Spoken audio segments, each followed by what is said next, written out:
Hello friends, welcome to my YouTube channel Shivam Singh ICIT। आज से हम लोग एक नया ट्यूटोरियल स्टार्ट कर रहे हैं, वेब डिज़ाइनिंग एंड पब्लिशिंग, जो कि ओ लेवल का M2R5 पेपर है। और इसके अंतर्गत हम लोग पहले चैप्टर से लेकर लास्ट चैप्टर तक के सारे सिलेबस को कवर करेंगे। और आज की वीडियो बनाने का उद्देश्य है जिससे मैं आपको बता सकूं, आपको इन्फॉर्म कर सकूं कि आगे आने वाले समय में लगभग इसकी सारे वीडियोस आएंगे, हर एक टॉपिक का और पूरे सिलेबस का। और साथ में चूँकि आपको पता है कि ओ लेवल का सिलेबस चेंज कर दिया गया है, तो उसके आधार पे जो भी क्वेश्चंस होंगे वो भी आपको प्रोवाइड किए जाएंगे। दोस्तों, अगर आप ओ लेवल कर रहे हैं या आगे ओ लेवल करना चाहते हैं तो आप यूट्यूब चैनल को सब्सक्राइब कर लीजिएगा, बेल आइकन को भी प्रेस कर लीजिएगा, जिससे कि जो भी वीडियोस अपलोड किए जाएं वो आपको सबसे पहले मिलते रहें।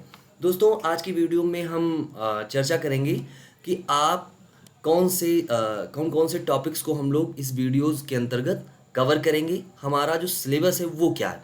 तो जो हमारा वेब डिज़ाइनिंग का सिलेबस है उसके अंतर्गत सबसे पहला जो हमारा चैप्टर है वो है इंट्रोडक्शन टू वेब डिज़ाइन। इस चैप्टर के अंतर्गत हम लोग सीखेंगे कि वेब डिज़ाइनिंग के लिए किन किन चीज़ों की रिक्वायर्ड होती है, क्या क्या मेथड्स यूज़ होते हैं, क्या क्या टेक्नोलॉजी यूज़ होती है। वो सारी चीज़ें हम लोग पहले चैप्टर्स के अंतर्गत कवर करेंगे, जिसके अंतर्गत आपका प्रोटोकॉल्स है, आपके front end developing, back and developing and responsive web designing, ये सारी चीज़ें क्या होती हैं, इन सारे टॉपिक्स को हम लोग कवर करेंगे, जो कि आपके ओ लेवल का पहला M2R5 का पहला चैप्टर है। दूसरा चैप्टर है हमारा एडिटर्स, जिसके अंतर्गत हम लोग जब भी कोई प्रोग्रामिंग कर रहे होते हैं तो प्रोग्रामिंग करते वक्त हम किसी ना किसी एडिटर का यूज़ करते हैं। और ये चैप्टर भी हमारे लिए इम्पॉर्टेंट है, जिसको हम समझेंगे कि इसके अंतर्गत कौन से एडिटर का यूज़ करना ज़्यादा बेटर होता है, किसको हम यूज़ करके अच्छी तरीके से हम अपने प्रोग्राम्स को रन करवा सकते हैं, और एक वेब डेवलपमेंट के लिए कौन सा एडिटर बेस्ट होता है। उसके बाद में जो हमारा तीसरा चैप्टर है वो हमारा है HTML बेसिक्स। और इस HTML बेसिक्स के अंतर्गत हम लोग HTML लैंग्वेज को पढ़ेंगे। और जब भी आप वेब डेवलपमेंट सीखना चाहते हैं तो उसके अंतर्गत जो सबसे बेसिक लैंग्वेज होती है वो है हमारा HTML। विदाउट HTML के हम लोग कोई भी वेबसाइट डेवलप नहीं कर सकते हैं, कोई भी वेब पेज डेवलप नहीं कर सकते हैं। हमें HTML लैंग्वेज आनी ही चाहिए। और लगभग प्रत्येक प्रोग्रामिंग लैंग्वेज में जब भी आप अगर सोच रहे हैं कि वेब डेवलपमेंट में अपना कैरियर बनाना, तो उसके लिए आपको कुछ बेसिक लैंग्वेजेस आनी चाहिए।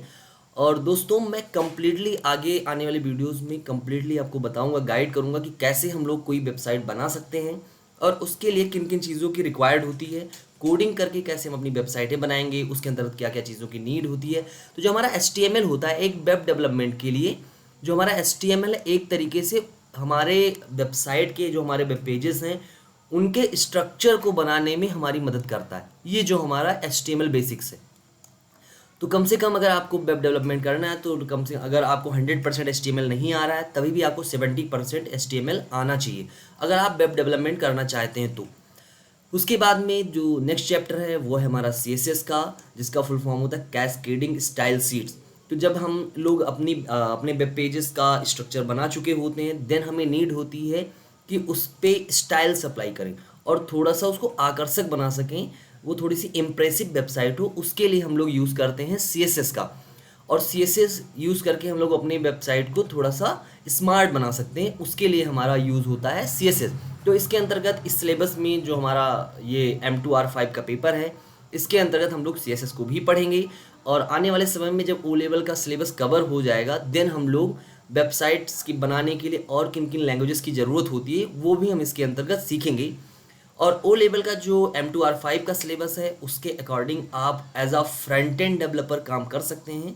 As a front end developing के लिए आपको जो भी सिलेबस दिया गया है उसके अंतर्गत आप काम कर पाएंगे।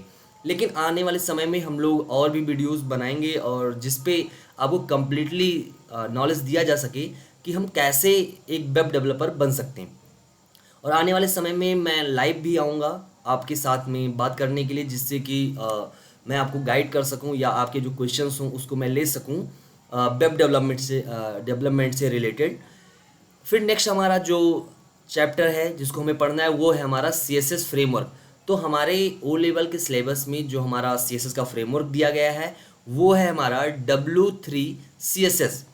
और उसी फ्रेमवर्क को हमें पढ़ना है और उसके अंतर्गत हम लोग जो भी चीज़ें दी गई हैं उसको हम कवर करेंगे। और जो हमारा CSS लैंग्वेज है, CSS लैंग्वेज को थोड़ा सा और पावरफुल बनाने में ये मदद करता है हमारा जो W3 CSS है। देन नेक्स्ट हमारा जो चैप्टर होगा वो होगा हमारा जावा स्क्रिप्ट का।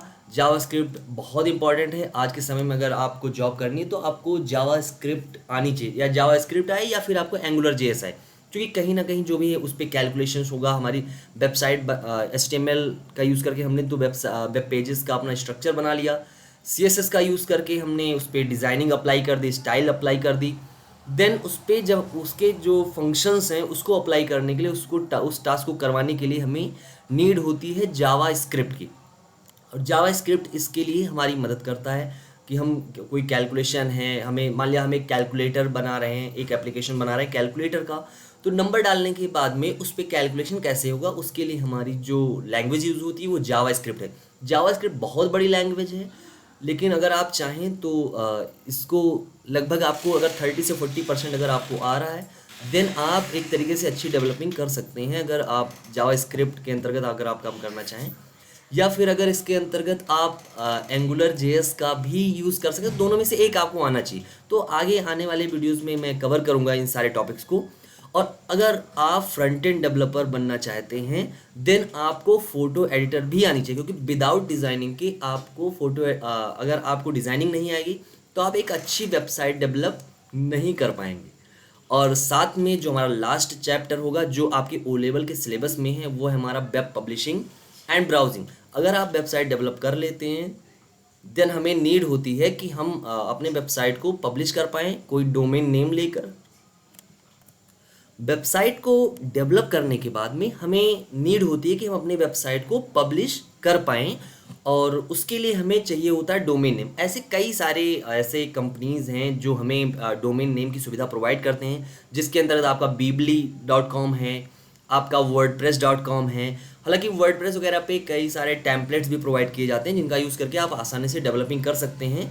तो आने वाले वीडियोज़ में हम एक एक करके सारी चर्चा करेंगे। और दोस्तों आप लोग चैनल को सब्सक्राइब जरूर कर लीजिएगा अगर आप वेब डेवलपमेंट सीखना चाहते हैं, वेबसाइट को डेवलप करना सीखना चाहते हैं। तो इसके अंतर्गत इस ट्यूटोरियल में मैं कम्प्लीटली वेबसाइट बनाना आपको सिखाऊंगा और एक एक करके आपके सारे डाउट्स को भी मैं क्लियर करूंगा। और अगर कोई डाउट्स रहेगा तो आप कमेंट करके मुझसे पूछ सकते हैं, या फिर आप इंस्टाग्राम पे मैसेज कर सकते हैं, टेलीग्राम पे मैसेज कर सकते हैं।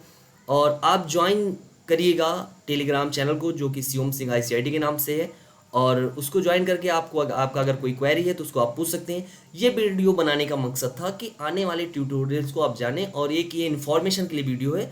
और नेक्स्ट वीडियो हमारी नेक्स्ट डे आएगी जो हमारे सिलेबस से रिलेटेड होगी। देन आप उसको देखिए, पढ़िए, और फिर मैं नेक्स्ट वीडियो हमारी कल से मिलेगी। तो तब तक के लिए फिर मिलते हैं, तब तक के लिए जय हिंद।